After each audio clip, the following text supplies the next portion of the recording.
This time I got a receiver in. The complaint on this one is that the sound cuts out, and that was it.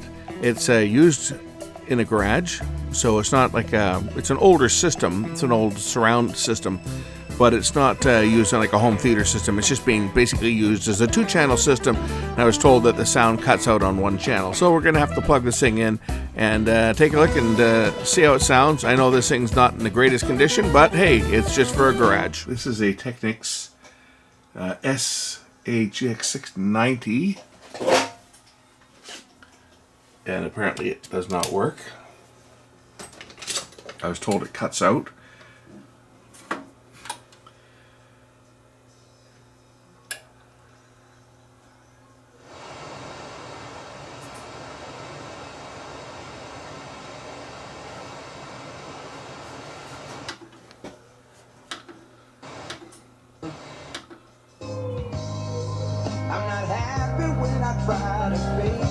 Oh, here we go. 1 channel's cut out.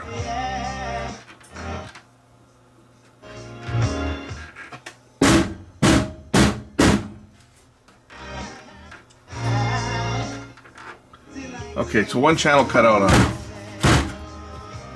I don't want to play that. Oh, fan sounds noisy too.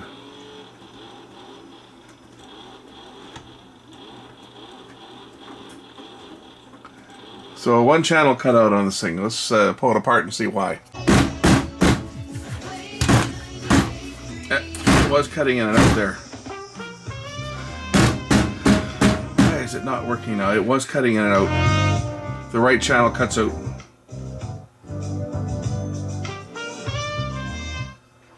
There. It just came back on. Okay, so we may have a bad connection on this thing. Now this is one of these integrated amplifiers that use the ICs. And one of the things about this particular model was that Technics made these ones easy to service, if need be. They have an accessible hatch on the bottom. All we need to do is just use some cutters to nip away the perforation.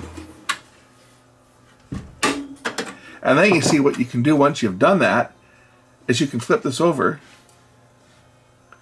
and these little tabs will go into these little pre-made clips, and you throw a screw in and you attach the bottom with the screw. It lines up with that one. I guess I got to put it on this way. Yeah, you see? And I throw a screw in there. I just find any old ordinary extra screw that was left over from some other project. That will work right there. And then we just take this extra screw, and using the appropriate bit in the screwdriver, we can take a short screw and screw it back together. Just like that. Neat, huh? Why didn't companies like Yamaha and Sony did this too, but why didn't companies like Yamaha and other companies do that? You know, what does it take to put a hatch that you can cut out? Let's take a look at these connections. Oh yeah, we see the problem already. Check this out. Thank you, Technics. Yeah, see that problem? You should see it. I can see it. Let me get a better shot of this. There's 2 of these big ICs here, but I think this one here's got more issues on it than this one. But for sure, there are cracked connections on here. Can you spot them? Well, that one right there for one. Get something to point with here. My screwdriver. Shouldn't be any power on this now. It's unplugged. But yeah, that one's bad. That one's bad. That one's bad. That one's bad. And then there's the other one over here, because this is a surround amplifier. So there's other ones over here. So we're going to resolder these IC. And that should get this thing back up and running. You see? And yeah, there's a few of them that might be a little bit harder to get to, but I think I can get in there with the iron, and we'll reflow those connections, and that should get this thing working and stop it from cutting out and make myself a couple dollars.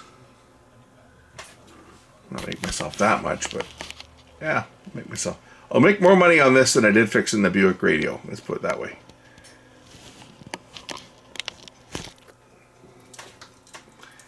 But I got to go for a ride in that 48 Buick, so that made up for it.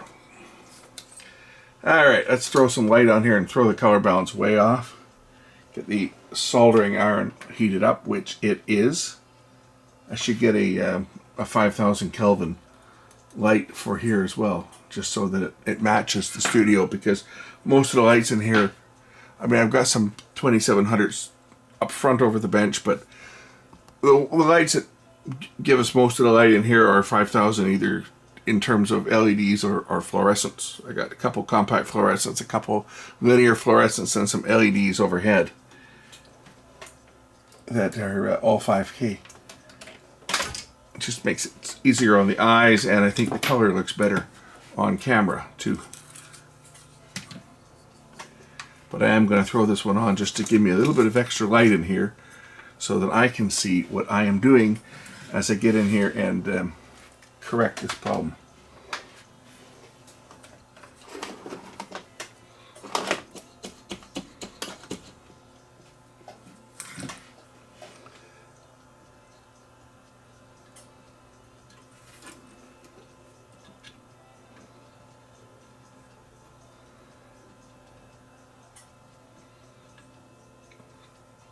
Of course, one of the nice things about having this hatch, besides resoldering when the connections are bad like this, is that if you had to change the IC, you could do it without having to tear the whole unit apart. It was a real time saver and a good design.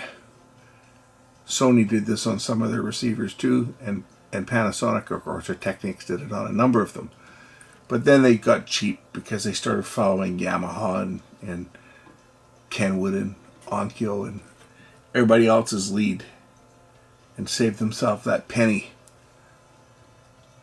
that it cost them to set the die up to punch this hole in the bottom.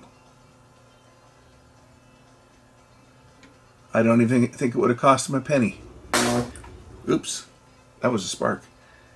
Hopefully nothing got damaged. I would not expect the caps to hold any charge on this. It's been unplugged for a few minutes, but I guess one of them did have.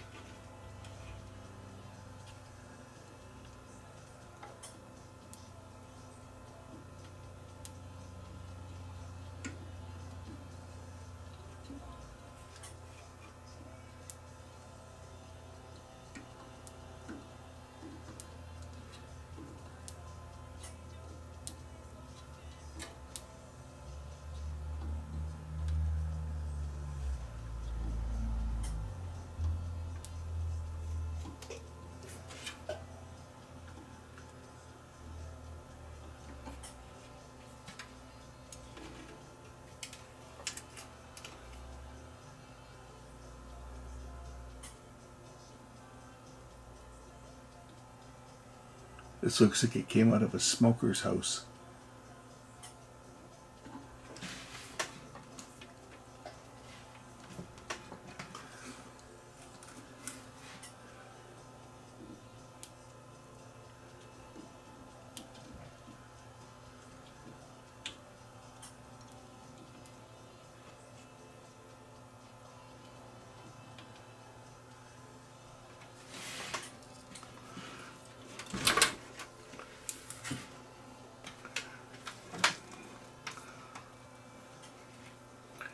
These are the ones that are a little bit tougher to get to. There's only a few of them, so I can get in here.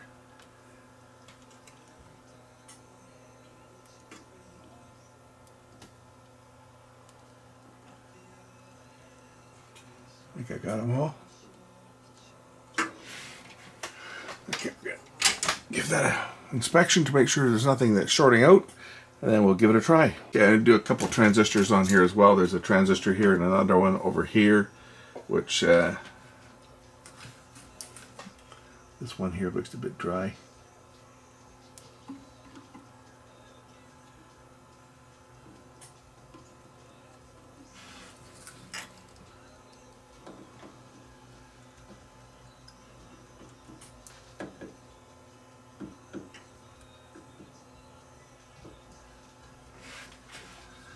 All right, that should do it. We'll test it first before I put it together. Put it together, who am I fooling? Put the bottom plate back on it.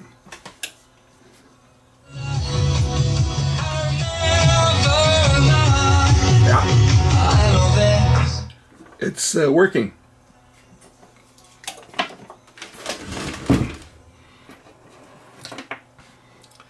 So now we'll just put this little base on,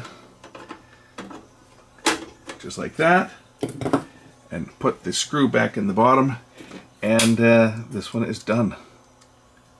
That's nice and easy. That's an easy job any of you guys can do on one of these units. Looks like there's a bit of rust on the bottom here. I think the guy that brought it to me told me it's just his garage system. He just listens to the radio and a CD player on it when he's working on his car. Anyway, it's a Class H amplifier. It's a hybrid, the modules, and yeah, that's it. It's done. That was all it was. He said it had one channel was cutting out. We were able to confirm it. I just did a couple taps and it cut out, and well, we saw the problem: bad connections on the output module. So you got one of these units and you got sound cutting out. The fans can sometimes go bad too on these, but in this case the fan seems to be okay. I don't think he drives it that loud. He's just using it for when he's working on his car. So anyway, thanks for watching. We'll catch you in the next one. Bye.